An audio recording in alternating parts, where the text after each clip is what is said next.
दक्षिण कश्मीर के पुलवामा जिले के राजपुरा इलाके के द्रब गांव में शनिवार शाम सुरक्षा बलों और आतंकियों के बीच मुठभेड़ शुरू हो गई। बताया जा रहा है कि पुलिस, सेना और सीआरपीएफ के संयुक्त दल ने आतंकवादियों की मौजूदगी की सूचना मिलने के बाद इलाके में तलाशी अभियान शुरू किया और जैसे ही बलों की संयुक्त टीम ने संदिग्ध स्थान की तलाशी तेज की, छिपे हुए आतंकवादियों ने पार्टी पर गोलियां चला दी, जिसका जवाबी कार्रवाई में मुठभेड़ शुरू हो गई। इसके साथ साथ ही माना जा रहा था कि 2 से 3 आतंकवादी इलाके में फंसे हुए हैं। जब तक ये खबर लिखी गई, इतना ही विवरण हासिल हो चुका। जम्मू कश्मीर के उपराज्यपाल मनोज सिन्हा ने शनिवार को कहा कि गुनाहगारों को छोड़ो मत और बेगुनाहों को छेड़ो मत की तर्ज पर काम किया जा रहा है। इस बात को दोहराया कि घाटी में अगर बात की जाए तो बौखलाहट में आतंकी काम कर रहे हैं। वे चाहते हैं कि सुरक्षा बलों को आकर्षित कर कुछ गलती कराई जाए, जिससे लोग सड़कों पर आएं और हालात खराब हों। उपराज्यपाल के अनुसार ऐसा कुछ भी सुरक्षा बलों द्वारा नहीं होगा। घाटी में सुरक्षा बलों ने आतंकियों की बड़ी साजिश को शनिवार को नाकाम कर दिया। सुरक्षा बलों को निशाना बनाने के लिए बारामूला श्रीनगर राष्ट्रीय राजमार्ग पर लगाई गई आईईडी को निष्क्रिय कर दिया गया। इससे पहले कि आईईडी की जानकारी मिलने पर प्रशासन ने हाईवे पर यातायात को भी रोक दिया था। जम्मू कश्मीर में चिन्हित हत्या की साजिश रचने वाले लश्कर तैयबा के 2 आतंकियों को गिरफ्तार किया गया।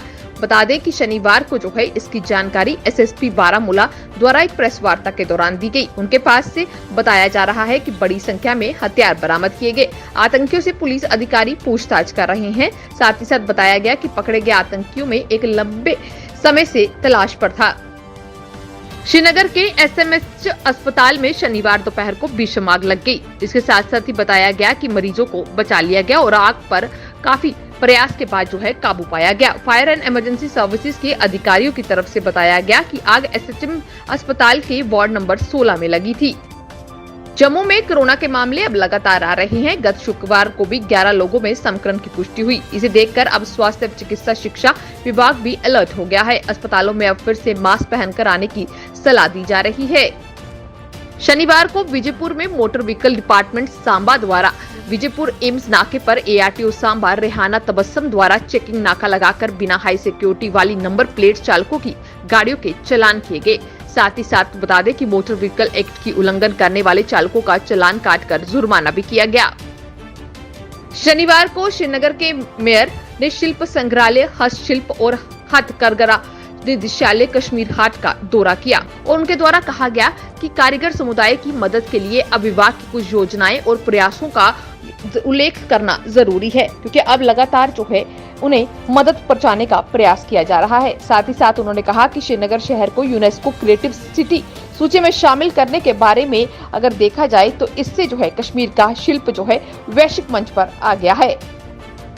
शनिवार को एक सर्विसमैन के द्वारा सांबा तहसील में जाकर एक बड़ा खुलासा किया गया और इनके द्वारा कहा गया कि जम्मू कश्मीर एक सर्विसमैन लीग की अगर बात की जाए तो इनकी तरफ से एक डिपार्टमेंट ने ऑर्डर निकाला कि जम्मू वेस्ट और जम्मू ईस्ट में नो लॉस नो गेन के तहत प्लॉट्स दिए जाएंगे और इन्हीं लोगों के द्वारा प्लॉट्स बुक भी किए गए, परंतु उन पैसों का गलत इस्तेमाल किया गया और एक बड़ा लैंडस्केप इन लोगों के साथ खेल लिया गया।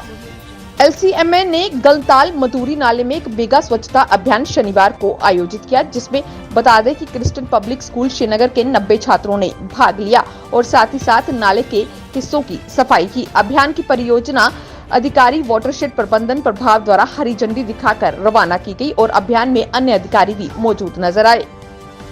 शनिवार को डिग्री कॉलेज बनिहाल में साल का पहला inter module dodge ball tournament खेला गया। छात्रों के मनोबल को बढ़ाने और सहयोग और एकता की छवि को भावना पैदा करने के लिए 12RR ने यूनिट बनिहाल और सरकार के छात्रों के बीच एक दोस्ताना वॉलीबॉल मैच भी खेला और साथ ही साथ छात्रों से आग्रह किया कि वे खेलों की तरफ अपनी रुचि को बढ़ाएं।